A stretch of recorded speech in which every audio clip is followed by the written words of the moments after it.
मी कुठल्या तरी डान्सचा कार्यक्रम बघायला गेलं पाहिजे, मी कॉन्सर्ट्स अटेंड केल्या पाहिजेत, मी त्याच्यासाठी माझ्या रंजनासाठी पैसा खर्च केला पाहिजे. ही गोष्ट मला मुंबईने दिली आहे. एक शरीर असतं, त्याला लिमिटेशन्स असतात आणि आपल्याकडचा स्किलसेट पण त्या अर्थानं कमी असतो. तर तो कसा वाढवता येईल ह्यासाठी शरीराला तयार करणं. शेतकरी माणूस कधीच मोठा होऊ शकणार नाही का? जगाच्या पातळीवरती त्याचं काही स्थान नाही का? आणि आता भारतासारख्या कृषीप्रधान देशामध्ये शेतकरी कुठं आहे आणि त्याचे नेमके प्रश्न काय आहेत? म्हणजे मला फार कौतुक वाटतं की तिथे जी तरुण मंडळी आहेत तर ती नाटक करतात. अर्थात कलर्स मराठीवरती येतेय इंद्रायणी 25 मार्च पासून संध्याकाळी 7 वाजता. आणि इंद्रायणीचे प्रोमो तुम्ही सगळेजण पाहतायत आणि एक छोटी मुलगी दिसतेय तुम्हाला जिचं नाव असणार आहे इंद्रायणी आणि तिची ही गोष्ट आहे. ही अत्यंत चिडकी बाई आहे. तिला फार कठीण आहे या गोष्टीवर विश्वास ठेवणं. ही जी व्यक्ती दिसते ही चिडकी आहे असं तुझं म्हणणं आहे. वा. मिरची मराठीच्या युट्यूब चॅनलवरती मी आरजे ज्ञानेश्वरी तुम्हा सगळ्यांचं खूप खूप स्वागत करते. गप्पांची मिसळचा आजचा भाग फार इंटरेस्टिंग होणार आहे असं मला ऑलरेडी वाटतंय, कारण माझ्यासोबत अनिता दाते आहे. अनिता, मिरचीच्या स्टुडिओमध्ये तुझं खूप खूप स्वागत. येस, थँक्यू सो मच मला इथे इन्व्हाइट केलं त्यासाठी.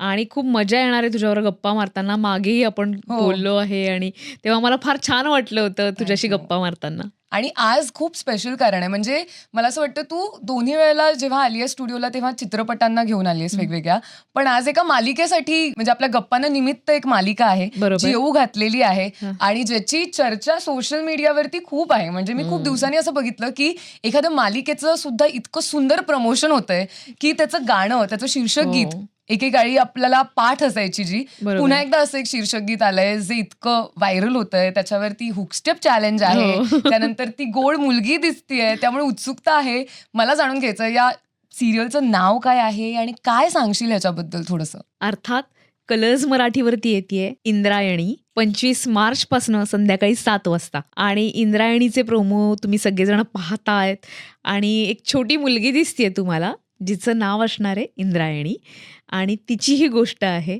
आणि एक छान लहान मुलांसाठी सुद्धा उत्तम अशी मालिका आम्ही घेऊन येतोय जी संध्याकाळी 7 वाजता असणार आहे. आणि 7 वाजता बऱ्याचदा आपण असं बघतो की लहान मुलं घरी आलेली असतात शाळेतनं वगैरे उशिरा.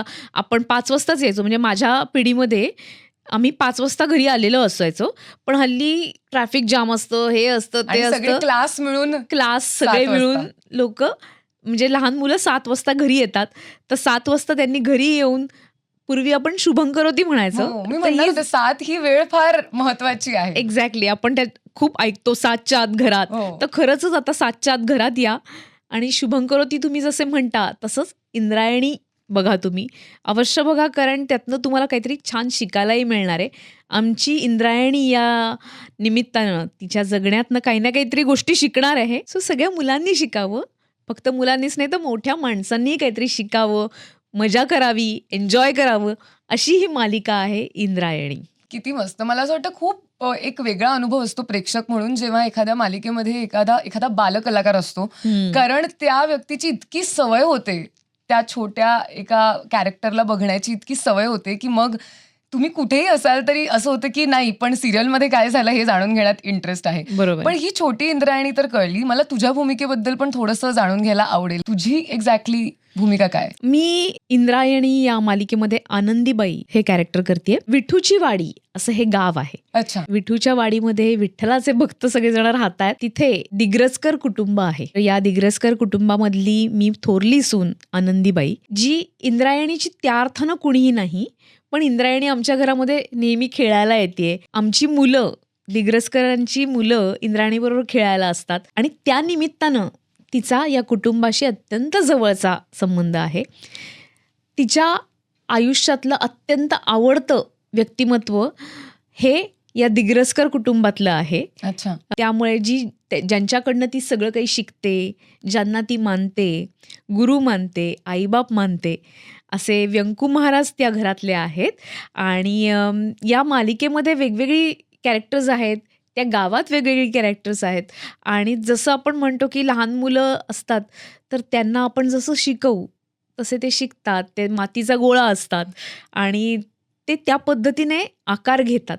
तशी आमची इंद्रायणी एका वेगळ्या पद्धतीने आकार घेतीये. ती काय काय तिच्या ज्या उत्सुकता आहेत, सगळी लहान मुलं, हो. त्यांना मनामध्ये अनंत प्रश्न असतात आणि मोठ्यांना काही केल्या त्याची उत्तरं देता येत नाहीत आणि ते अवघड प्रश्न असतात खरं तर त्या अर्थाने, आणि अत्यंत लॉजिकल प्रश्न असतात त्यांना पडणारे. त्याची उत्तरं बऱ्याचदा ए गबग असं म्हणून आई वडील देतात. तर त्या सगळ्या प्रश्नांची, त्या लहान मुलांच्या सगळ्या प्रश्नांची उत्तरं जी इंद्रायणीला मिळणार आहेत, ती वेगवेगळ्या माणसांकडनं मिळणार आहेत. ती ही इंद्रायणी आणि तिची मी एक काकू आनंदीबाई. आणि या वेळेला मात्र मी एका वेगळ्या व्यक्तिरेखेत, पद्धतीच्या व्यक्तिरेखेत आहे. ही अत्यंत चिडकी बाई आहे. तिला फार कठीण आहे या गोष्टीवर विश्वास ठेवणं. ही जी व्यक्ती दिसते ही चिडकी आहे असं तुझं म्हणणं आहे. वा, बरं. आणि पटकन राग येतो.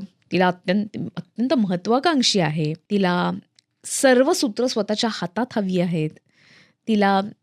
पण हे सगळ्यांनाच वाटत असतं. म्हणजे हे खूप स्वाभाविक वाटणं जे आहे, ज्याला लोक वाईट म्हणतात की अरे असं काय, सगळी पॉवर कशी तुझ्या हातात, पण ही माणसाची वृत्ती आहे. अशा वृत्तीची ही आनंदीबाई आहे. तिचा नवरा अंताजी महाराज, संदीप पाठक हा ही भूमिका करतोय आणि अत्यंत गोड कॅरेक्टर आहे. तितकंच विनोदीही आहे, तितकंच लोकांना दुष्ट वाटावी अशी, पण अत्यंत विनोदी अशी ही आनंदी आहे. वाव, खूप इंटरेस्टिंग वाटतंय मला सगळंच. आणि मला आत्ता काय माहिती का, पण मला असं आठवतंय की मी जेव्हा शाळेत होते तेव्हा आईनी मला शाळेनंतर एक काकू होता, त्यांचं बेसिकली घरी चक्की आणि दळणे वगैरे असं साधारण छोटंसं काम होतं. आणि माझ्या आईचं असं म्हणणं होतं की माझं मराठी हस्ताक्षर फार वाईट आहे. सो तिने मला त्यांच्याकडे म्हणजे घातलेला असा क्लासही नव्हता, पण असं होतं की शाळा संपल्यानंतर त्यांच्याकडे जायचं. त्या मला रामरक्षा शिकवायच्या. मग ती म्हणायची त्यांच्याचकडे बसून, मग त्यांच्याचकडे काहीतरी खायचं, मग तिथे उगाच थोडंसं मराठी लिहिण्याचा सराव करत राहायचा. आणि that was my routine for many years.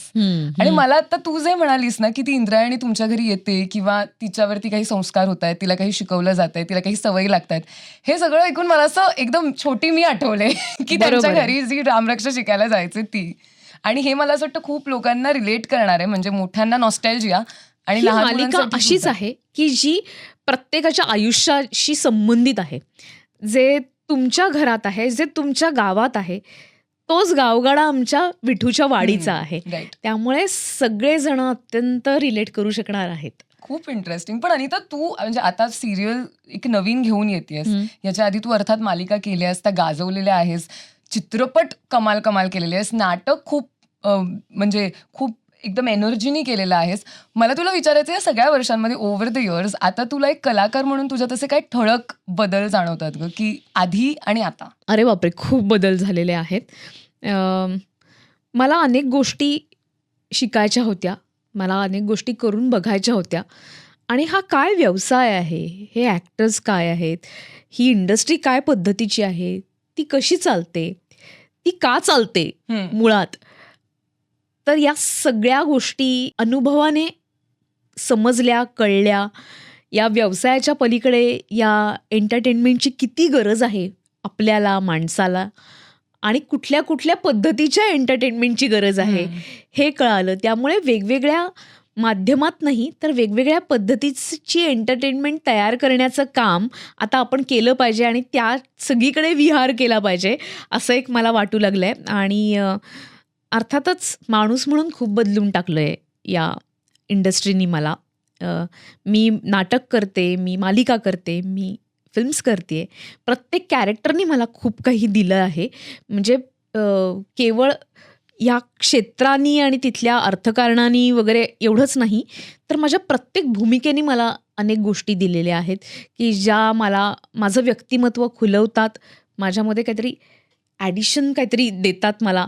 आणि म्हणजे आज माझ्याकडे 4 गोष्टी आहेत तर उद्या 6 गोष्टी असतात.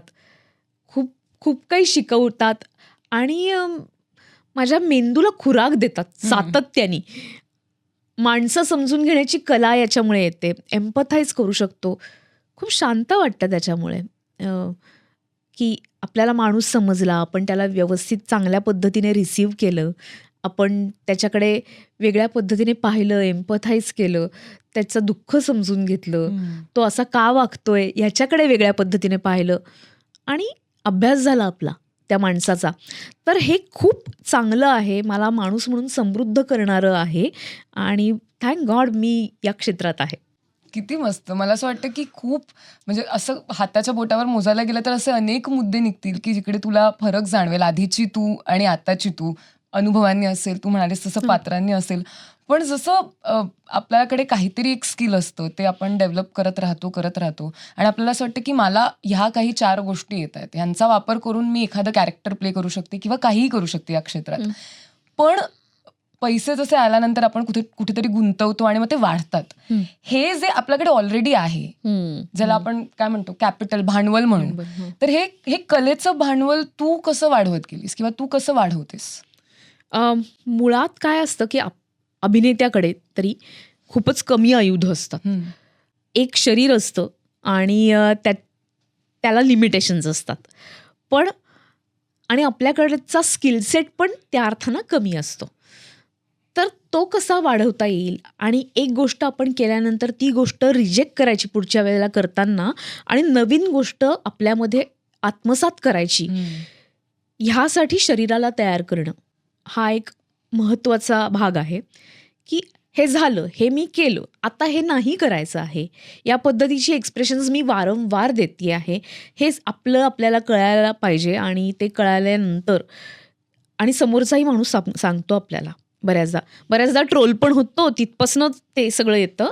आपल्या जवळची माणसं सांगतात, आपले दिग्दर्शक सांगतात, आपले गुरु सांगतात, नातेवाईक सांगतात, सहकलाकार सांगतात आणि ट्रोलर्स पण सांगतात. असे सगळेजण सांगतात आपल्याला. आणि आपण आता काय करायचं नाही, तर आता नवीन शिकायचं आहे, पुन्हा 0 लेवलला यायचं आहे. तर ही जी प्रक्रिया आहे 0 लेवलला येणं, तर ती करायला लागते सातत्याने आणि आपल्याला आपला स्किलसेट बदलायला लागतो. हे मला माझ्या ट्रेनिंगनी दिलं. आता नेमकं मी याच्यासाठी काय करते हे मला शब्दात सांगता नाही येणार कदाचित, पण हे नक्की करायला लागतं. आपण आयुष्यभर मी आता असं काम करते, हे या पद्धतीने काम केलं की ते यशस्वी होतं, तर मी तसंच काम करणार, असा आडमुठेपणा करून इथं चालणार नाही आणि यापुढे तर चालणारच नाही. आत्तापर्यंत अनेक अभिनेत्यांचं ते चाललंही असेल. पण आपल्याला सातत्याने आपल्यात बदल घडवायला लागतो, शून्यावर यावं लागतं. हे मला कळून चुकलेलं आहे आणि ते मी करत राहीन तर मी राहीन. राईट. पण अनेक जसे आता खूप असे लोक असतील ज्यांना या क्षेत्रात यायचं, जे कदाचित आपल्या ह्या गप्पा बघत असतील, ऐकत असतील. असं वाटतं ना की जर मला एक अभिनेत्री व्हायचंय तर मी नाटक बघेन, चित्रपट बघेन, मी मेजरली लोकांना अभिनय करताना बघेन, त्याने कदाचित मला कळेल. पण या व्यतिरिक्त म्हणजे जे स्किल आपल्याला हवे तेच बघण्याच्या व्यतिरिक्त सुद्धा गोष्टी बघणं, ह्याचा तुमच्या स्किलवरती किती फरक पडतो आणि फायदा होतो? खूप. मी सुरुवातीच्या काळामध्ये लहान असल्यापासून मी खूप नाटकं पाहते. पण मी स्वतः मला कधीही शाळेमध्ये असताना कुठल्याही गॅदरिंगमध्ये वगैरे कोणीही घेतलं नाही आणि मी कधीही नाटक केलेलं नव्हतं. मी माझ्या मते SYला येईपर्यंत नाटक केलेलं नव्हतं. पण मी खूप नाटकं पाहिलेली होती आणि अर्थात घरामध्ये काही नाटक करणारी माणसं होती, त्यांच्यामुळे मी तालमी अटेंड केल्या होत्या. त्यामुळे ती मज्जा काय आहे मला माहिती होतं. तर नाटक किंवा चित्रपट किंवा मालिका हे जे दिसतं याच्या पलीकडेही अनेक गोष्टी आहेत आणि एक प्रोसेस आहे. त्याला कष्ट लागतात करायला. तुम्हाला काहीच येत नाही आणि तुम्ही आलात काम करायला, हे जे लोकांना वाटतं असं नाही आहे. त्याच्यामागे अभ्यास आहे, खूप अभ्यास आहे आणि तो करता यायला हवा आपल्याला. तो जर करण्याची तयारी असेल आणि प्रचंड मेहनत घेण्याची तयारी असेल तर तुम्ही निश्चितपणे या क्षेत्रामध्ये या. पण फेमकडे बघून येऊ नका, कारण ते काही कायम नाही, ते टिकणारं नाही. ते कधीतरी बदलणारं आहे, आज आहे उद्या नाही, अनिश्चित आहे सगळं. पण तुमच्याकडे असलेली आयुधं जी मी मगासपासून म्हणते ती कायम राहतात, ती कायम असतात. आणि हे आळवावरचं पाणी झेलण्याची ज्यांची तयारी आहे आणि मनाची सगळ्यात महत्त्वाची गोष्ट म्हणजे. आणि अपयश झेलण्याची तयारी आहे, वाट पाहण्याची तयारी आहे. हे तर किती महत्वाचं आहे. त्यांनी निश्चित या. आणि तुम्हाला ही इंडस्ट्री अशी आहे की भरपूर काम आहे आणि कधी कधी बिलकुल काम नाही अशी आहे. त्याच्या दोन्ही साईड्स आहेत. ते सगळं झेलण्याची तयारी असेल तर निश्चित हे क्षेत्र तुमच्यासाठीच आहे, बाकी कोणासाठीच नाही. मी ऍक्च्युली तेच म्हणणार होते की जसं कोणतेही प्रोजेक्ट झाल्यानंतर पुढचे काही दिवस जेव्हा लोक ते प्रोजेक्ट बघत असतात, सिरियलसाठी तर जसं होत असतं तेव्हाच बघत असतात, फिल्मसाठी झाल्यानंतर बघत असतात, त्याच्यानंतर लोक एखाद्या कलाकाराला डोक्यावर घेतात कारण ते त्या कॅरेक्टरच्या, ते पूर्ण अनुभवाच्या प्रेमात असतात. आणि एक कलाकार म्हणून ऑफकोर्स खूप सुंदर वाटत असेल की इतकी लोक आपल्याकडे बघतायत, इतकी लोक आपलं कौतुक करतायत किंवा जे काही सांगायला येतात, बोलायला येतात, आपल्याबद्दल त्यांनी विचार केला एका तिसऱ्या रॅन्डम माणसाने, हे सुद्धा खूप छान फिलिंग आहे. पण आपल्याला कितीही वाटलं तरी तो विचार ते रोज करत नाही राहू शकणार आहेत किंवा त्यांना उद्या दुसराही कलाकार आवडू शकतो आणि ते त्याही कलाकाराबद्दल तितकंच भरभरून बोलतील. ते तुम्ही ते पचवणं, ते स्किल तू कसं डेव्हलप केलंस? अरे बापरे, हे मी डेव्हलप केलंय की नाही मला माहिती नाही. इतकंच काय, आपल्याबरोबर पण कंपॅरिझन होते. म्हणजे दुसऱ्याबरोबरचं सोड, आत्ता आपल्या एका भूमिकेची दुसऱ्या भूमिकेबरोबरही कंपॅरिझन होते. एखादी भूमिकाच लोकांच्या लक्षात राहते, दुसरी भूमिका लक्षात राहत नाही आणि तेव्हा मात्र फार वाईट वाटतं. कारण आपण त्यात तितक्याच प्रेमानं ती फुलवलेली असते, ते आपलंच मूल असतं. तर त्याच्यासाठी मग मात्र वाईट वाटत राहतं. पण प्रयत्न ही गोष्ट अशी आहे हे कळल्यानंतर की आपण दुपटीने प्रयत्न करतो त्याही गोष्टीसाठी की हे पण भिडू दे, हे पण लोकांना कळू दे, हे पण रिलेट होऊ दे. तर ते प्रयत्न मात्र जारी राहतात. तर मला असं वाटतं की मला कळलेलं नाही आहे ते तंत्र काय असेल ते. पण अर्थातच मनुष्य स्वभावाप्रमाणे असूया, वाईट वाटणं, या सगळ्या गोष्टी मलाही होतात. पण त्याच गोष्टी मदत करतात एखादी भूमिका पुन्हा उभी करण्यासाठी. आणि तरच म्हणजे त्या प्रयत्नांनीच ती यशस्वी होऊ शकेल कदाचित. ते प्रयत्न करत राहणे इतकंच आमच्या हातात असतं, ते मी करत राहीन. किती मस्त. खरं म्हणालीस तू की आपण प्रयत्नच करत राहू शकतो. खरं बघायला गेलं तर आपल्या हातात बाकी काही नाहीये, कारण कोण कसं रिॲक्ट करेल आपण कधीच सांगू शकत नाही. मगाशी हा इंटरव्ह्यू सुरू होण्याच्या आधी आपण तो राजहंस एकाबद्दल बोलत होतो आणि ह्या व्यतिरिक्त पण तू अनेक नाटकांचा भाग राहिलेली आहेस, व्यावसायिक, प्रायोगिक दोन्ही. मला तुला विचारायचं आहे की आत्ता काही नाटकांना खूपच अमेझिंग रिस्पॉन्स आहे रंगभूमीवरती, काही अजूनही प्रेक्षकांसाठी वाट बघताना दिसतात. पण एक तू प्रेक्षक म्हणून सुद्धा तुझी भूमिका राहिलेली आहे आणि अर्थात अभिनेत्री स्टेजवरती सुद्धा. एक प्रेक्षक जर नाटकाला गेला नाही तर तो कोणत्या अनुभवाला मुकतो आणि एका कलाकाराने जर नाटक केलं नाही तर तो कोणत्या अनुभवाला मुकतो असं तुला वाटतं? खूपच चांगला प्रश्न आहे हा. मी आधी दुसऱ्या प्रश्नाचं उत्तर देते की अभिनेत्यांनी नाटक केलं नाही तर सगळ्यात महत्त्वाची गोष्ट म्हणजे शिस्त. की नाटक तुम्हाला शिस्त शिकवते. खरं तर चित्रपट आणि मालिका देखील तुम्हाला शिस्त शिकवतात. पण नाटकाच्या ठिकाणी तुम्ही 3 तास जे कॉन्सन्ट्रेशन करता ना, ते अजब आहे. तिथल्या तिथं तुमचं काहीतरी म्हणजे रसायन जसं तयार होतं तसं आहे ते.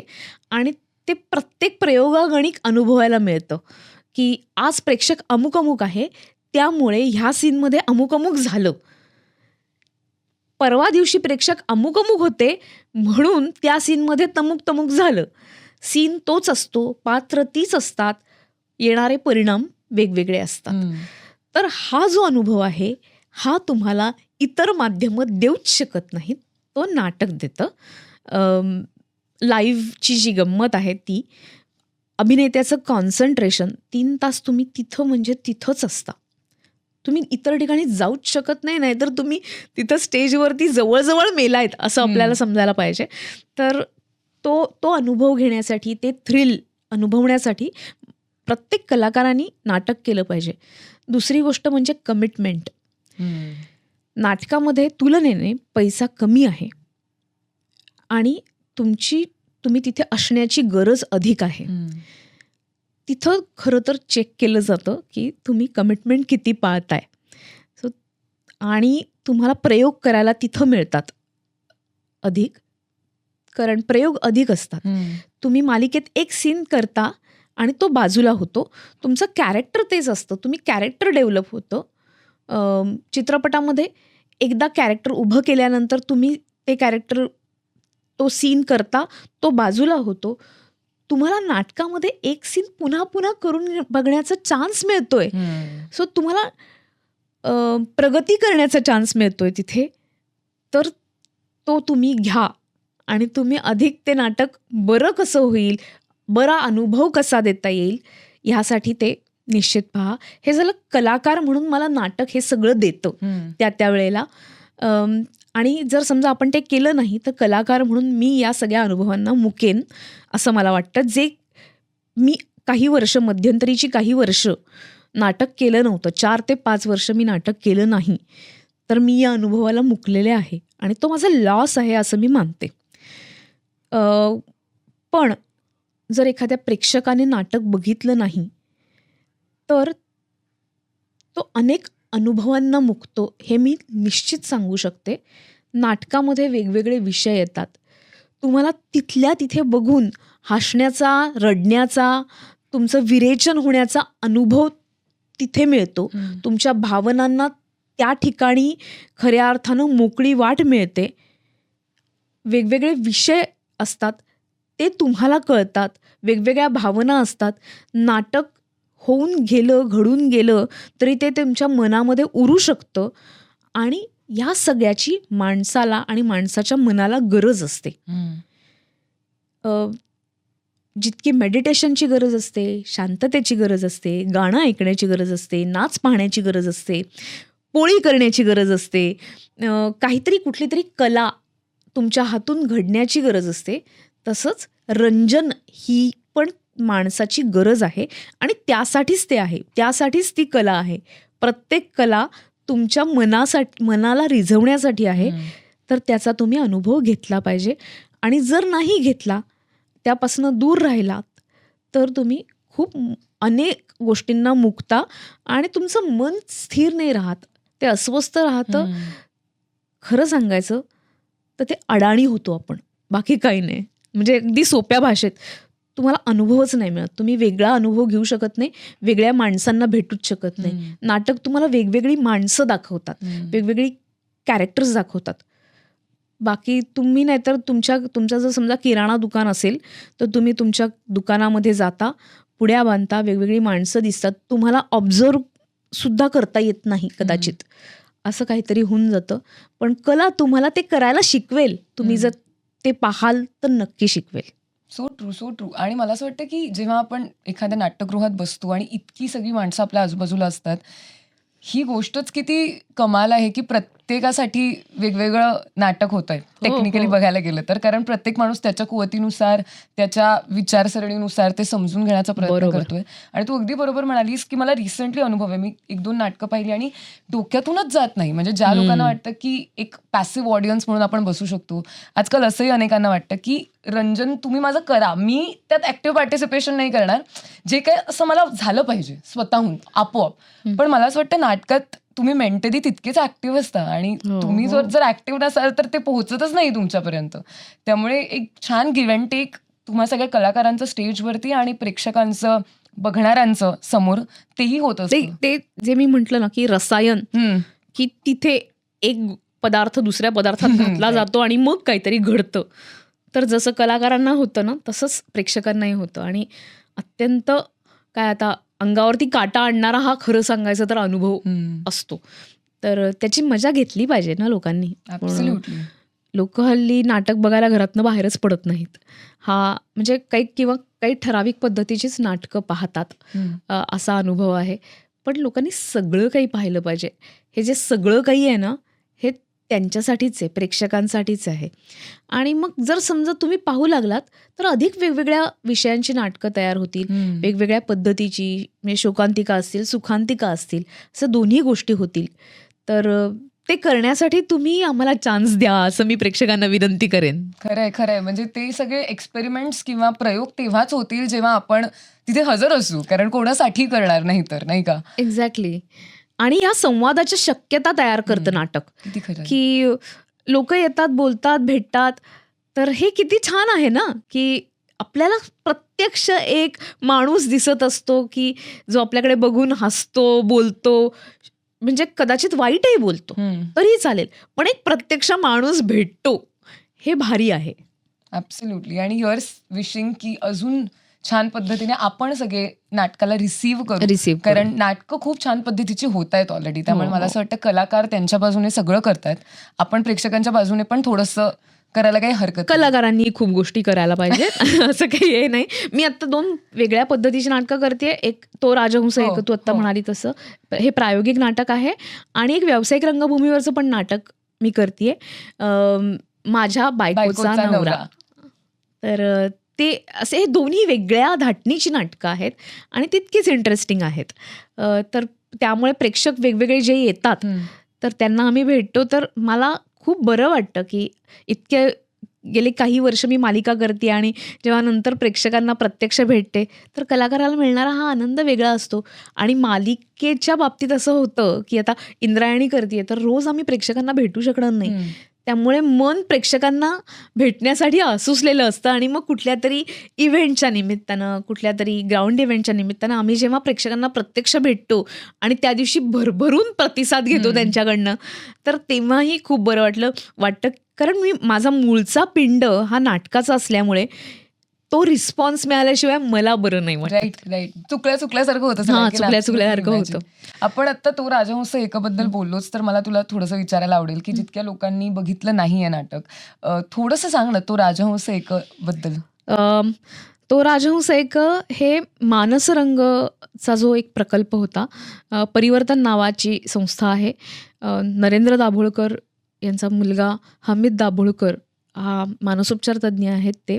आणि त्यांनी ही सगळी प्रक्रिया सुरू केली.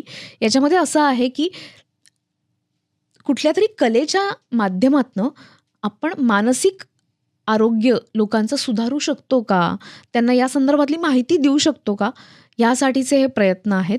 आणि अतुल पेठे जे ज्येष्ठ रंगकर्मी, त्यांनी याच्यामध्ये एक गोष्ट सुचवली, की महाराष्ट्रातल्या 3 दिग्दर्शकांना दरवर्षी एक फेलोशिप द्यायची, त्यांना पैसे द्यायचे आणि त्यांनी त्याच्यातनं नाटक तयार करायचं. तर आमच्या नाशिकच्या सचिन शिंदे यांना ही फेलोशिप मिळाली आणि दत्ता पाटील यांनी नाटक लिहिलं तो राजहंस दत्ता पाटील यांचं आधीचं लिखाण म्हणजे हंडावर चांदण्या नावाचं नाटक आहे, दगड आणि माती नावाचं, असे 2-3 नाटकं जी लोकांनी मोठ्या संख्येने बघितलेली आहेत, त्याची नावं देते मी आत्ता. पण ते त्यांचं गाव घेऊन येतात आणि हे गावपण जे आहे ते त्यांच्या कलाकृतीतनं मांडण्याचा प्रयत्न करत असतात. तर गावातला प्रश्न आहे, की शेतकऱ्यांच्या मुलांना मुली मिळत नाहीत आणि मुळात मुलींना शेतकरी नवरा नकोच असतो. तर आता काय करायचं या शेतकऱ्यांनी, किंवा ते जे शेती करतात आणि ते जे शिक्षण घेतात याची सांगड कशी घालायची? शेतकरी माणूस कधीच मोठा होऊ शकणार नाही का? जगाच्या पातळीवरती त्याचं काही स्थान नाही का? आणि आता भारतासारख्या कृषीप्रधान देशामध्ये शेतकरी कुठं आहे आणि त्याचे नेमके प्रश्न काय आहेत याच्यावरती प्रकाश टाकणारं तो राजहंस हे नाटक या मानसरंगच्या प्रकल्पातनं तयार झालं, ज्याचे आम्ही सर्वत्र प्रयोग करतोय. आणि अनेक समीक्षकांनी, प्रेक्षकांनी ते गौरवलं आहे, त्याला चांगला रिस्पॉन्स मिळालेला आहे. त्याचे प्रयोग आम्ही सर्वत्र महाराष्ट्रभर करतोच आहोत. आत्ता 11 एप्रिलला त्याचा प्रयोग आहे NMSCC या ठिकाणी क्यूबला मुंबईत. तर मुंबईतल्या प्रेक्षकांसाठी ही इन्फॉर्मेशन. बाकी तर आम्ही महाराष्ट्रभर अनेक ठिकाणी प्रयोग करतोय. नुकताच भुसावळला प्रयोग केला, त्याच्यानंतर दिल्लीत प्रयोग झाला भारंगम नाट्य महोत्सवामध्ये. आणि अप्रतिम प्रयोग आहे प्राजक्त देशमुख, जो देवबाभळीमुळे लोकांपुढे आलेला आहे लेखक म्हणून. त्यांनी या नाटकामध्ये काम केलेलं आहे, तो अभिनेता म्हणून लोकांना दिसेल. त्याच्यात मीही काम करते, अमेय बर्वे नावाचा मुलगा काम करतोय. अशी सगळी नाशिकची टीम आहे या नाटकामध्ये. आणि छान एक्सपिरियन्स आहे मला प्रचंड उत्सुकता आहे कारण मी हे नाटक फायनली बघणार आहे. त्यामुळे बघितल्यानंतर मी अर्थातच त्याबद्दल भरभरून बोलेन, लिहेन. पण तुमच्याही जवळ जेव्हा हे नाटक असेल तेव्हा आवर्जून बघा. हेच या सांगण्याचा मुद्दा हा आहे की प्लीज हे नाटक जेव्हा तुमच्या जवळ असेल प्लीज नक्की बघा. मला थोडंसं विचारायचं, आता नाशिकचा विषय निघालाय तर नाशिक झालं, मग तुझं पुणे पण झालं आणि आता मुंबई तर अर्थातच आहे आणि आता पुन्हा नाशिक. आता पुन्हा नाशिक. कारण मी इंद्रायणीचं शूटिंग नाशिकमध्ये आमचं सुरू वाह. असणार आहे, त्यामुळे मी या निमित्ताने पुन्हा नाशिकमध्ये गेले आणि छान आमचा सेट उभारला आहे आम्ही इंद्रायणीचा. आणि जो नदीकाठी आहे, जिथे छान मंदिर उभारलेलं आहे, मोठा वाडा उभारलेला आहे, वा वा वा. त्यामुळे आणि नाशिकचे काही कलाकार आहेत ज्यांच्याबरोबर मी माझ्या लहानपणी काम केलेलं आहे, असे अनेक कलाकार आणि काही नवीन नाशिकचे कलाकार या निमित्ताने इंद्रायणीमध्ये लोकांना दिसणार आहेत. बहुतांश नाशिकचे कलाकार याच्यामध्ये असणार आहे. शिवाय मी, संदीप पाठक त्याच्यामध्ये आहोत. स्वानंद बर्वे ज्यांनी कलर्स मराठीवरतीही यापूर्वी काम केलेलं आहे, आता तो पुन्हा लोकांना भेटायला येणार आहे. इथे व्यंकोजी नावाचं पात्र तो साकारतोय. आणि अर्थातच माझं मित्र आणि उत्तम दिग्दर्शक विनोद लव्हेकर हे आमच्या इंद्रायणीचे दिग्दर्शक आहेत. तर आम्ही सगळेजण आता नाशिकमध्ये तंबू ठोकून बसलेलो आहोत आणि इंद्रायणीची ही प्रक्रिया सुरू झालेली आहे, जी 25 मार्चला लोकांसमोर येणार आहे. Yes. मी सगळेजण उत्सुक आहोत. मला तुझ्या चेहऱ्यावरती दिसतोय आनंद नाशिकला परत आल्याचा. म्हणजे जनरली असं असतं बऱ्याच वेळेला कुठे बाहेर जर शूट असेल, सेट असेल तर कलाकार पहिल्यांदा तो परिसर बघतात किंवा एक्सप्लोर करतात. हे उलट आहे इथे. म्हणजे मला असं वाटतं अनिता तू म्हणत असेल की 1 मिनिट तुम्ही सगळे थांबा, मी सांगते की कुठे काय आहे. मला सगळं माहितीये. हो हो, अगदी अक्षरशः असं होत आहे की मला विचारा, मला सांगा, मैं इधर की हूं. पण नाशिक, मुंबई, पुणे आणि आता ऑफकोर्स परत नाशिक, या तिन्ही वेगवेगळ्या शहरांचे वेगवेगळे स्वभाव आहेत. आणि ह्या सगळ्या स्वभावांमधलं तुझ्यामध्ये काय काय आलंय? म्हणजे नाशिकचं काय आहे, पुण्याचं काय आहे आणि मुंबईचं काय? मी नाशिकची आहे. माझ्यात जे काही आहे ते सगळं माझ्या मते नाशिकचं आहे. फक्त इतकंच आहे की मला ह्या शहराने खूप काही दिलंय. मुंबईनी एक मोकळेपणा दिला जो नाशिकनी दिलेला नव्हता कधीच. तर मुंबईनी मला माझं जगायला शिकवलं, स्वातंत्र्य दिलं, कॉन्फिडन्स दिला. जो नाशिकमध्ये कॉन्फिडन्स मिळाला होता लोकांकडनं, तसं तो मुद्दा नाही आहे, पण आपलं राहणं मुंबईनी शिकवलं. आणि सगळ्यात महत्त्वाची गोष्ट म्हणजे प्रवास शिकवला मुंबईनी. तर इतकं काहीतरी गोष्टी आहेत की लोकांकडे बघायला शिकवलं. इतकी वेगवेगळी माणसं आहेत. मी नाशिकमधलीच असते आत्ता, तर मी फार लोकांशी बोललेच नसते. ओके. हां, पण मुंबईमध्ये आल्यामुळे की अरे हा वेगळ्या प्रांतातला आहे माणूस, वेगळीकडून आलेला, इतक्या ठिकाणून माणसं येतात, ते त्यांची संस्कृती इथे घेऊन येतात, ती तशी सोडून नयेत आणि मुंबईमध्ये आल्यानंतर ती अशी मिसळून जाते. तर हे मला खूप भारी वाटतं मुंबईचं. आणि त्यामुळे लोकांशी बोलावं, जाणून घ्यावं, ही सवय मला मुंबईमुळे लागली. पैसा मिळवतो तर तो खर्चही करता आला पाहिजे, हे मला मुंबईने शिकवलं. नाशिकमधले असते मी तर मी पैसा कमवला असता आणि तो मी बँकेत ठेवला असता. आणि कदाचित हे जे आपण म्हणतो ना की नाटक बघायला पाहिजे, ती किंवा मी कुठल्या तरी डान्सचा कार्यक्रम बघायला गेलं पाहिजे, मी कॉन्सर्ट्स अटेंड केल्या पाहिजेत, मी त्याच्यासाठी माझ्या रंजनासाठी पैसा खर्च केला पाहिजे, ही गोष्ट मला मुंबईने दिली आहे.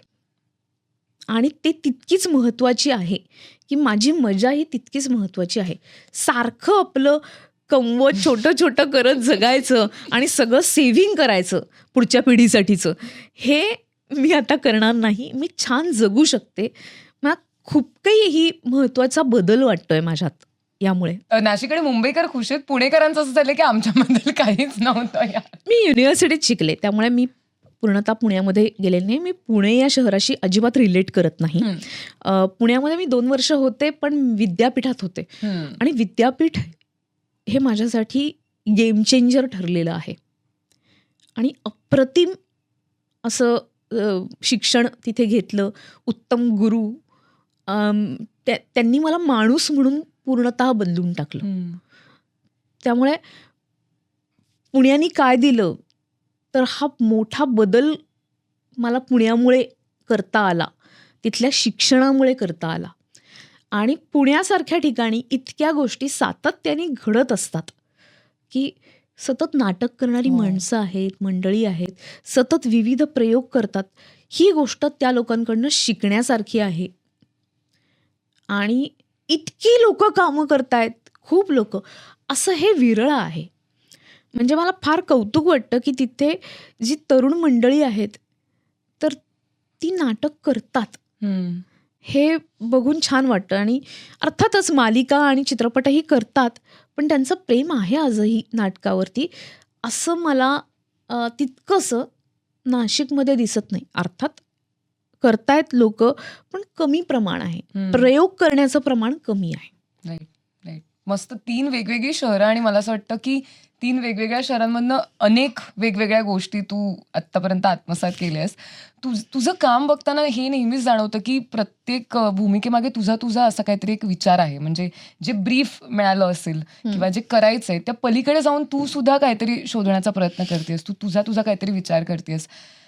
या सगळ्या वेगवेगळ्या माध्यमांमधून काम करताना एक कलाकार म्हणून अशा काही आपल्या व्हॅल्यूज असतात बघ, की ज्या तुला डिफाईन करतात किंवा ज्यांच्यासोबत आपण तडजोड नाही करत, की मी काम करेन तर हे काही माझे एथिक्स आहेत आणि ह्याच्यामध्ये बसणाऱ्या गोष्टी मी आवर्जून करेन.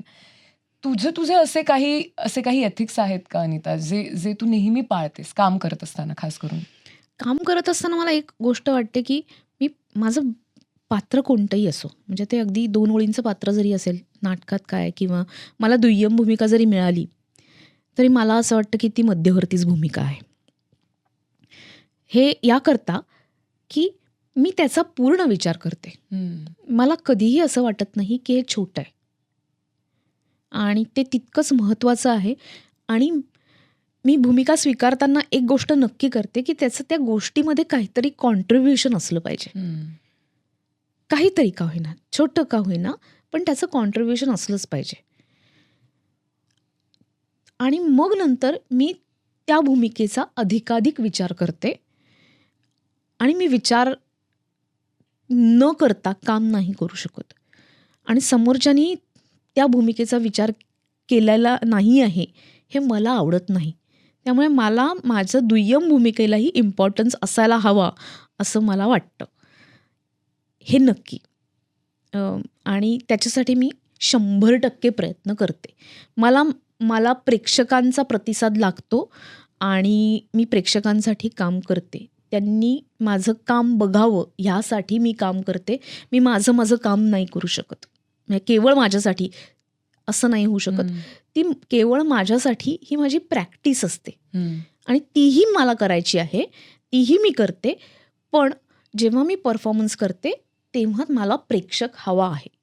मग ते मालिका असो, मालिकेत मला असं माझा जीव तळफडतो अक्षरशः की नाही, लोकांनी हे कसं नाही बघत आहेत आपली मालिका, ही त्यांच्यापर्यंत पोचली कशी नाही आहे, हे का नाही हे करत आहेत, माझा चित्रपट पोचला कसा नाही आहे. सगळं आपल्या हातात नसतं हे जरी मला मानले असलं तरी मी माझ्या बाजूने पूर्ण प्रयत्न करते की मी करत असलेलं काम हे प्रेक्षकांनी बघावं यासाठी. आणि त्यांनी त्यांचा जो प्रामाणिक रिस्पॉन्स असेल तो द्यावा. चांगलं वाईट मी सगळं ऐकायला तयार आहे, पण ते असावं असं मला वाटतं.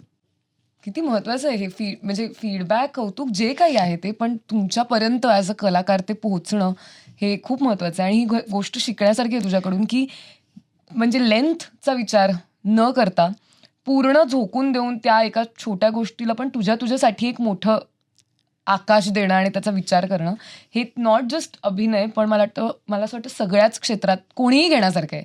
की बऱ्याच वेळेला असं इव्हन कॉर्पोरेट्समध्ये होतं की एक मोठा प्रोजेक्ट असतो आणि त्यात आपला फक्त 1 दिवसाचाच काहीतरी छोटासा वाटा असतो, महत्त्वाचं असतं पण 1च दिवसाचं असतं. आणि बऱ्याच वेळेला लोकांना वाटतं की अरे माझं थोडी याच्यामध्ये काहीतरी आहे. पण तेच जर तू म्हणालीस तसं पूर्ण झोकून देऊन केलं तर निदान आपल्याला तरी समाधान मिळतं की आपण पूर्ण व्यवस्थित केलेलं आहे जे काय केलेलं आहे ते. खरंच खूप महत्वाचं आहे. मला 2-3 तुझ्या प्रोजेक्ट्सबद्दल पटकन बोलायचं आहे, चित्रपटांबद्दल खास करून.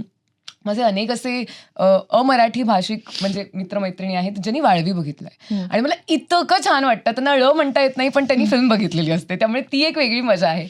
तर वाळवी आणि तुंबाड हे 2 प्रोजेक्ट्स खास करून मला एकतर फार वेगळ्या धाटणीचे, दोन्ही वेगळ्या जॉनरचे आहेत. वेगळ्याच पद्धतीने प्रेक्षकांना इम्पॅक्ट करणारे आहेत. मला तुझ्याकडून जाणून घ्यायचं, या दोन्ही प्रोजेक्ट्स मधली एखादी अशी खास आठवण किंवा तुझ्यासाठी टेकअवे काय होता? वाळवीमध्ये काय होता आणि तुंबाडमध्ये काय होता? वाळवीमध्ये मी निम्मा वेळ मी मेलेली आहे त्याच्यामध्ये. पण जे उरलेले जे सीन आहेत हं. तर ते सीन हे इतके पॉवरफुल आहेत, इतके स्ट्रॉंग आहेत खरं सांगायचं तर, की त्या संपूर्ण चित्रपटात जे चांगले सीन आहेत ते माझ्या वाट्याला आले होते. आणि त्यातनं सगळ्यात चॅलेंजिंग गोष्ट आहे की जिच्याबद्दल हे सगळं चाललेलं आहे ती सोबत आहे, एक डेड बॉडी आहे. मला आत्तापर्यंत मिळालेल्या ज्या भूमिका आहेत ती प्रत्येक भूमिका ही कुठल्याही कलाकारासाठी एकदाच वाट्याला येणार असते. म्हणजे मी अय्यामध्ये भूमिका केली तर तसा अतरंगीपणा मला सतत कोणी विचारणार नाही आहे. आत्ता विचारलंय तर ते ग्रॅब करा असंच काहीचं होतं. निम्मा वेळ चित्रपटात असणं पण नसणं हे मला सतत कोणीही विचारणार नाही आहे. हे काहीतरी वेगळं आहे, हे काहीतरी युनिक आहे, हे ग्रॅब करा असं काहीतरी वाळवी खुणवत होतं. आणि खूप रिलेट करणाऱ्या गोष्टी त्याच्यामध्ये होत्या आणि त्या अत्यंत ह्युमरस पद्धतीने मांडल्या गेल्या होत्या. त्यामुळे अशा प्रक्रियेचा भाग असणं हे इतकं थ्रिलिंग आहे, तर ते थ्रिल मला अनुभवायचं होतं. त्यामुळे वाळवी आयुष्यात आहे. आणि अर्थात परेश मोकाशी. आणि तुंबाड जेव्हा मी माझ्याकडे आला, म्हणजे मी ऑडिशन दिली तेव्हा अनंत प्रक्रियांमधनं तुंबाड माझ्यापर्यंत आलेला आहे. आणि ज्या वेळेला मी ऑडिशन बघितला गेले होते त्यावेळेस एक अख्खा प्रोजेक्ट, तुंबाडची अख्खी स्क्रिप्ट तिथे होती, अशी बाउंड स्क्रिप्ट. असं मी कधीच बघितलेलं नव्हतं. त्याची सर्व चित्र सोबत होती, कोण कसं उभं राहील सगळ्याचं काम झालेलं होतं. आणि क्लॅरिटी, नेक्स्ट लेवल क्लॅरिटी होती हे प्रोजेक्ट. तर म्हणलं की अशा इतकं छान प्रक्रियेचा भाग असलंच पाहिजे आपण. आणि त्याच्यामध्ये खूप इम्प्रोव्हायझेशन्स करायचो आम्ही, खूप भेटायचो, खूप काहीतरी डेव्हलप करून बघायचो, नाती तयार करून बघायचो. तर ही जी अख्खी प्रक्रिया होती, राही बर्वे, त्याच्यानंतर सोहम शहा, आनंद गांधी, या सगळ्या मोठ्या लोकांबरोबर काम करायला मिळणार होतं आणि त्यांनी फारच वेगळा अनुभव दिला. त्यामुळे तुंबाडमधली भूमिका अत्यंत माझ्यासाठी महत्त्वाची आहे, कारण या प्रक्रियेने खूप शिकवलं. रादर या चित्रपटाने माझ्या मते सगळ्यांना थोडं थोडं शिकवलं असेल. राही बर्वेला खूपच जास्त शिकवलं. पण आम्हालाही त्यातलं अनेक गोष्टी आमच्या पदरात पडल्या. ही एक चांगली गोष्ट घडली या सगळ्यात. अगदी. आणि आमच्यासाठी ॲज अन ऑडियन्स 2 वेगळ्या पद्धतीच्या चवी होत्या या, की एक वाळवी जे इतकं अनप्रेडिक्टेबल होतं की इव्हन प्रमोशन्सच्या वेळेला जेव्हा सगळे आलेले तेव्हा मला असा प्रश्न पडलेला, मी काय बोलू आणि तुम्ही काय उत्तर देणार, आणि आपण काहीच रिव्हील नाही करणार आहोत. काही कळतच नाही, कोण मेलं कोण नाही मेलं, कोणाचं काय झालं. त्यामुळे आम्ही इतक्या रॅन्डम वाळवीवरती बोललोय आम्ही, आणि कशी घरात लागते वगैरे, सर इतकं रॅन्डमनेस त्या इंटरव्ह्यू मध्ये झाला ना. कारण माझं झालं की सर, जर तुम्ही वाळवी भाग 2 बनवताय तर आपण नकोच करूया इंटरव्ह्यू. आताही बोलू शकत नाही वाळवीबद्दल. त्यामुळे ते एक नेक्स्ट लेवल होतं. आणि तुंबाड म्हणजे एक वेगळाच सिनेमॅटिक एक्सपिरियन्स, खास करून सगळ्या मराठी प्रेक्षकांसाठी तर एका वेगळ्याच पद्धतीचा अनुभव होता, लक्षात राहणारा होता, आणि तो कायम लक्षात आतापर्यंत. म्हणजे मला असं वाटतं की जर समजा असं भूक, माणसाची भूक याबद्दल आपण बोलायला गेलो तर आपल्याला स्वतःचीही लाज वाटेल एका पॉइंटला. असं काहीतरी आंतरिक एक्सपिरियन्स देणारा तो चित्रपट कलाकारांसाठी सुद्धा होता, केवळ प्रेक्षकांसाठी नाही. 100%. आपण शेवटाकडे आलोय, पण एक छोटासा, मी सेगमेंट पण नाही म्हणणार, पण तुला अजून थोडंसं जाणून घेण्यासाठी मी हे काही प्रश्न काढलेत. म्हणजे काय तर, मी काही शब्द घेईन आणि त्याच्याबद्दलची तुझी काय फिलॉसॉफी आहे किंवा तू त्याच्याकडे कसं बघतेस, अनिता दाते ॲज अ कलाकार त्याच्याकडे कसं बघते हे जाणून घ्यायचं. ठीक आहे. सगळ्त आधी अर्थातच ज्या गोष्टीबद्दल नेहमी कलाकारांना असोसिएट केलं जातं ज्या गोष्टीशी, ते म्हणजे यश. तू यशाकडे कशी बघतेस अनिता? मला असं वाटतं की ते नेमकं काय आहे हे कळणारच नाही कलाकाराला की काय, असं मला वाटतं. कारण ते आज आहे उद्या नाही याच्यामध्येच कलाकाराच्या बाबतीत सातत्याने असतं. अर्थात यश म्हणजे पैसा नाही आणि त्याच्याने काही तोलू शकत नाही. म्हणजे तुम्ही, मला असं वाटतं काहीतरी उरेल जे मला माझ्या म्हणजे मी असेच तोवर मला जे दिसणार नाही, त्यानंतर जे काही उरणार आहे माझ्यातलं ते म्हणजे यश असेल कदाचित, असं मला आत्ता तरी वाटतं. ते बहुतेक मला नाही दिसणार, ते नंतरच कळेल की काय उरतंय ते. हे खूप सुंदर बोलतेस तू आता. म्हणजे मला माहित नाही तुला रिअलाइज झालंय की नाही, पण इथे बसून ऐकताना हे बुलजाय वाटतंय की खरंच म्हणजे कदाचित हेच असेल की काय. पण व्हेरी वेल सेड. पुढचं आहे कामाचा अप्रोच. कारण मला असं नेहमी वाटतं की मी मगाशी म्हणते तसं काहीतरी एक विचार असतो, काहीतरी तुझं काहीतरी एक वेगळं असतं. तर कोणत्याही पद्धतीचं काम जेव्हा तुझ्याकडे येतं अनिता, तुझं अप्रोच त्या कामाला घेऊन काय असतो? माझं जे वातावरण आहे, म्हणजे आत्ता इंद्रायणीच्या प्रोसेसमध्ये मी अशा लोकांबरोबर आहे, इतक्या चांगल्या लोकांबरोबर आहे. माझे मित्र म्हणजे ललित कला केंद्राचे पासआउट विनोद लव्हेकर हे दिग्दर्शक आहेत. आपला NSDतनं पासआउट झालेला चिन्मय मांडलेकर आहे. आणि हे सगळेजण एका कुठल्या तरी कथेकडे एका वेगळ्या नजरेतनं पाहतात. आणि ते वरवरचं नाही, ते खूप लेयर्ड आहे. म्हणजे हे का असं आहे चे एक प्रश्न टाकला की त्याची उत्तरं अनंत असू शकतात. तर जितकं रामायण आणि महाभारत जितकं लेयर्ड आहे, तितकी ते कथा लेयर्ड बनवतात. त्यामुळे मजा येते करायला सुद्धा. आणि ते गंमत असते त्याच्यामध्ये. काहीतरी खूप गंभीरही काहीतरी दडलेलं असतं. ज्याला जे घ्यायचं ते तो बरोबर घेऊ शकतो. अशा पद्धतीने काहीतरी वेगळं रसायन ते तयार करतात. तर ही अशी माणसं असतील ना, आणि असे सहकलाकार सोबत घेऊन चालणारी माणसं असतील ना, तर त्यांच्याबरोबर काम करायला आणि रोज काम करायला तर फारच मजा येते. तर मालिका हे माझ्यासाठी रोजचा रियाज आहे. तर तो रियाजही करायला मिळतो. अशा माणसांबरोबर राहायला मिळतं, त्यांच्यावर काम करायला मिळतं. इतकी माणसं येणार आहेत आता या इंद्रायणीमध्ये, इतकी कॅरेक्टर्स येणार आहेत, ते त्यांचं काहीतरी वेगळं घेऊन येणार आहेत. तर ह्या सगळ्याकडे म्हणजे माझ्या पात्राचा बघण्याचा दृष्टिकोन कसा असेल ह्याचं ड्रीमिंग करणं, तर हे इतकं ऑक्युपाय करणारं आहे. माझं इतका वेळ याच्यामध्ये, माझं बुद्धी याच्यामध्ये खर्ची लागणार आहे. तर हे खूपच मस्त आहे. आणि मी स्वप्नरंजन करणारी मुलगी आहे. तर मला ते रंगवायला खूप आवडतं. म्हणजे कुठली कादंबरी म्हणजे असं माझं होत नाही, एखादी कादंबरी मी वाचतेय आणि ती पटकन संपली असं होत नाही. तर मी ती तयार करते, माझ्या डोळ्यासमोर उभी करते. तर या पद्धतीचं माझं भावविश्व आहे. त्यामुळे मी कुठल्याही पद्धतीच्या कॅरेक्टर्समध्ये, वेगवेगळ्या लोकांमध्ये मी खूप रमते.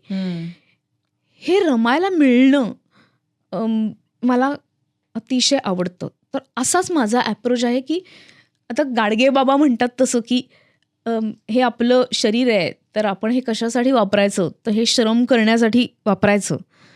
आणि आपलं आयुष्य आपल्याला देवाने त्याच करता पाठवलं आहे, श्रम करण्याकरता. तसंच आहे माझं की मला बहुतेक हे असं डे ड्रीमिंग करायला मिळणं आणि ह्याकरता मला अभिनेत्री बनवलेलं आहे. किती मस्त. तर हे ड्रीमिंग करायला मिळावं सातत्याने. मी सतत म्हणजे माझ्या व्यक्तिरेखेचा अभ्यास करावा, त्याच्याबद्दल विचार करावा, माणूस म्हणून विचार करावा, ह्यासाठी माझा जन्म आहे. आणि तो मला सतत करायला मिळो असं मला वाटत राहते सारखं. किती मस्त. पुढचा शब्द आहे प्रसिद्धी किंवा फेम. फेम मिळवण्यासाठी सातत्य लागतं कुठल्याही ह्याच्यात. जसं की प्रशांत दामले, सातत्याने एक माणूस नाटक करतो आहे आणि नाटकच करतो आहे.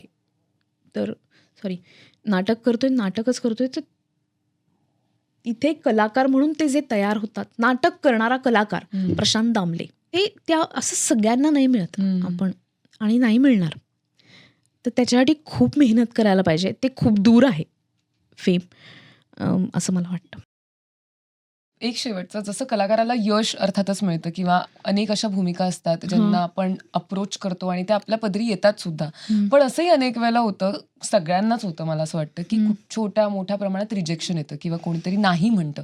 ते नाही पचवणं, ह्याच्याकडे तू कसं बघतेस किंवा हे कसं तू साध्य करतेस? हे मला माझ्या ट्रेनिंगनी दिलेलं आहे, की आणि मी अत्यंत शांत मुलगी आहे या बाबतीत, की एखादी गोष्ट चांगली घडते आपल्याकडनं, एखादी नाही घडत.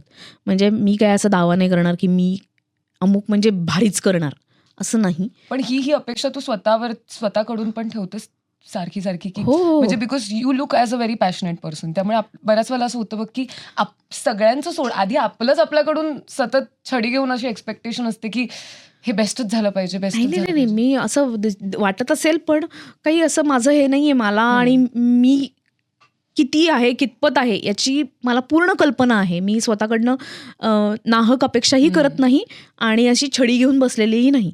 मी तेच सांगते की एखादी गोष्ट माझ्याकडनं उत्तम घडेल, एखादी नाही घडणार. आणि लोकांनी अपेक्षा ठेवायची तर खरंच ते खूप चांगले आहेत माझ्या बाबतीत, म्हणून लोक अपेक्षा ठेवतात. पण मी त्याचा स्ट्रेस नाही घेणार. आणि मला अपयश आलं तर मी पुन्हा प्रयत्न करेन यश मिळवण्यासाठी, आणि मी शांत राहीन. मी अजिबात काही असं होणार नाही माझं की अरे हे कसं नाही मिळत. सुदैवाने मी आत्तापर्यंत केलेल्या कामांमुळे मला आर्थिक स्थैर्य मिळालेलं आहे. आता तरी मी शांत जगू का नको, तर मी माझ्याकडनं यशाची आणि काय यश नाही म्हणता येणार याला, भारी कामाची अपेक्षा प्रत्येक वेळेला नाही करत. मी सातत्याने परिश्रम घेण्याची तयारी दाखवेन. चुकलं तर ते चुकलं असं म्हणेन आणि पुढे जाईन. लॉस आहे तर लॉस आहे असं म्हणेन आणि पुढे जाईन आणि काहीतरी बरं करण्याचा प्रयत्न करेन, आणि ते त्यातनंच होऊ शकतं. आणि हे मला माझ्या ट्रेनिंगमुळे मिळालेलं आहे. अदरवाईज मला ते कळलं नसतं आणि मी नाराज झाले असते, तोंड पाडून बसले असते, मानसिक अस्वस्थतेतनं गेले असते. पण हे आता माझ्या बाबतीत होणं जरा मला अशक्य वाटतं. मी काही दावे नाही करत आत्ता, पण असं नाही होणार. पण हे किती भारी आहे की तू म्हणालीस जसं की हे सगळं तुला शांत करतंय. आणि मला असं वाटतं this is the silver lining for me आपल्या सगळ्या पूर्ण गप्पांमधून आज, की उत्साही तर आपण फार इझिली होतो कोणत्याही गोष्टीला घेऊन, पण तू म्हणतेस तसं की काम केल्यानंतर किंवा इतकं काम केल्यानंतर जे एक आपलं शांत होणं आहे ते प्रचंड महत्वाचं आहे आणि मला असं वाटतं ते खूप अंडररेटेड आहे. त्यामुळे या गप्पांच्या निमित्ताने ही एक गोष्ट कळली, ह्याच्याबद्दल मला फार छान वाटतंय. आणि आता नवीन मालिका येऊ घातलेली आहे इंद्रायणी नावाची, त्याच्या निमित्ताने पुन्हा एकदा अनिताला रोज बघता येणार आहे. ही रोजची अपॉइंटमेंट 25 मार्च पुन्हा सुरू पासून होते. संध्याकाळी 7 वाजता लोक मला कलर्स मराठी बघताना हवे आहेत. टेलिव्हिजन समोर सगळ्यांनी 7 वाजता बसाच आणि आमची इंद्रायणी ही मालिका बघाच. 100% मला काहीच शंका नाहीये की हे होणार आहे. तुला खूप खूप शुभेच्छा इंद्रायणीसाठी, तुझ्या सगळ्या नाटकांसाठी सुद्धा, कारण मला असं वाटतं तू खूप सुंदर सुंदर पद्धतीने प्रयोग करतेस आणि ते तू करत राहूस. आणि मी कोणत्या तरी एका इंटरव्ह्यूमध्ये बघितलेलं की तुला दिग्दर्शिकाही व्हायचं होतं. सो यू आर होपिंग की कोणत्या ना कोणत्या पद्धतीने, आपल्याला माहित नाही आता कोणत्या पद्धतीने ते होईल, पण व्हॉट एव्हर वे पॉसिबल कधीतरी दिग्दर्शिका म्हणून सुद्धा तुला बघायला खूप आवडेल, प्रेक्षक म्हणून. त्यामुळे त्यासाठी सुद्धा तुला शुभेच्छा. आणि आज तू एवढा वेळ दिलास आणि इतक्या छान गप्पा मारल्यास, मला फार छान वाटतंय. त्यामुळे thank you so much. Thank you. Thanks a lot. Thank you.